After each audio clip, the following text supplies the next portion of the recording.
আসসালামু আলাইকুম, welcome to my channel.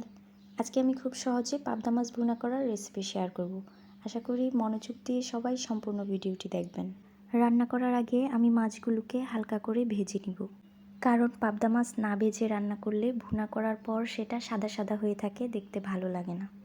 সেজন্য আমি মাছে প্রথম দিয়ে দিলাম হাফ চা চামচ মরিচের গুঁড়ো,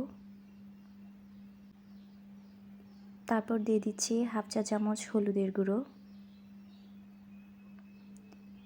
এবং দিব স্বাদমতো লবণ। তারপরে এই উপাদানগুলো দিয়ে মাছগুলো সুন্দর করে মেখে নিব, যাতে কোথাও দলা পাকিয়ে না থাকে। যদি কোনো মশলা দলা পাকিয়ে থাকে তাহলে সেটা পুড়ে যাবে, মাছগুলো খেতে ভালো লাগবে না। এখন মিডিয়াম হিটে আমি মাছগুলোকে সুন্দর করে ভেজে নিব।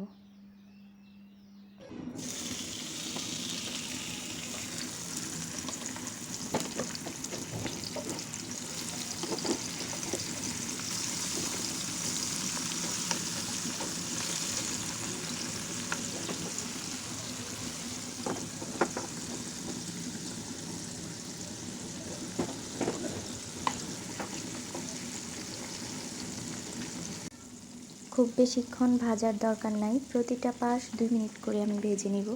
এখন মাছগুলোকে উল্টিয়ে দিচ্ছি। খুব হালকা হাতে উল্টাতে হবে, না হলে মাছগুলো ভেঙে যেতে পারে, যেহেতু পাবদা মাছ খুবই নরম।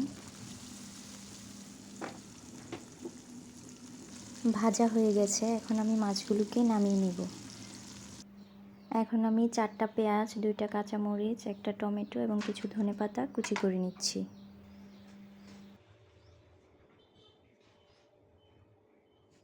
তারপর আমি মাছ ভাজার তেলে পেঁয়াজ কুচি, কাঁচামরিচ এবং টমেটো কুচিগুলো দিয়ে দিব। অল্প কিছুক্ষণ এগুলো নেড়েচেড়ে ভেজে নিব। এ পর্যায়ে টমেটোগুলো দিয়ে দেওয়ার কারণ হচ্ছে তাহলে তরকারির কালারটা খুবই সুন্দর আসবে এবং ঝোলটাও খুবই গাঢ় হবে।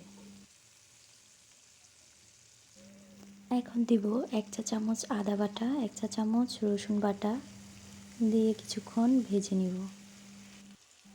এখন আমি অল্প একটু পানি অ্যাড করে দিব, যাতে হলুদ মরিচের গুঁড়া দেওয়ার পরে গুঁড়াগুলো পুড়ে না যায়।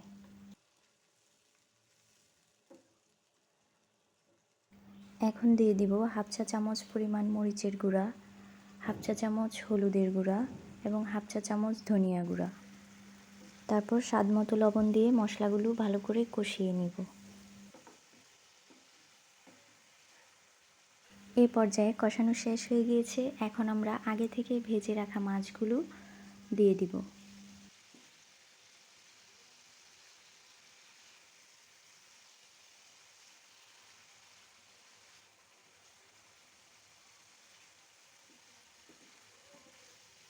তারপর হালকা করে নেড়েচেড়ে মাছগুলো মশলার সাথে মিশিয়ে নেওয়ার পর অল্প পরিমাণে পানি দিয়ে দিব।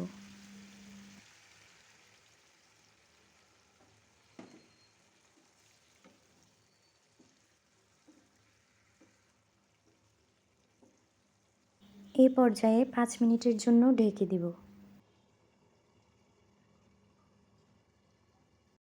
ফিরে এলাম 5 মিনিট পর। দেখতে পাচ্ছেন ঝোলটা অনেক গাঢ় হয়েছে এবং তেল মশলার উপরে উঠে এসেছে। এই পর্যায়ে আমরা কুচি করে রাখা ধনেপাতাগুলো তরকারিতে দিয়ে দিব।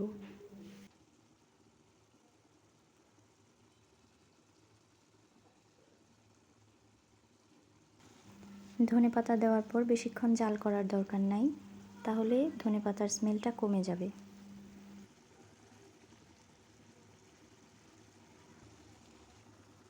এই পর্যায়ে রান্নাটা হয়ে গিয়েছে, এখন আমি চুলাটা বন্ধ করে দেব। দেখতে পাচ্ছেন কালারটি খুবই সুন্দর এসেছে এবং স্মেলটাও দারুণ হয়েছে। আরও নতুন নতুন রেসিপি পেতে আমাদের চ্যানেলটিকে সাবস্ক্রাইব করুন। এতক্ষণ ধৈর্য ধরে ভিডিওটি দেখার জন্য ধন্যবাদ।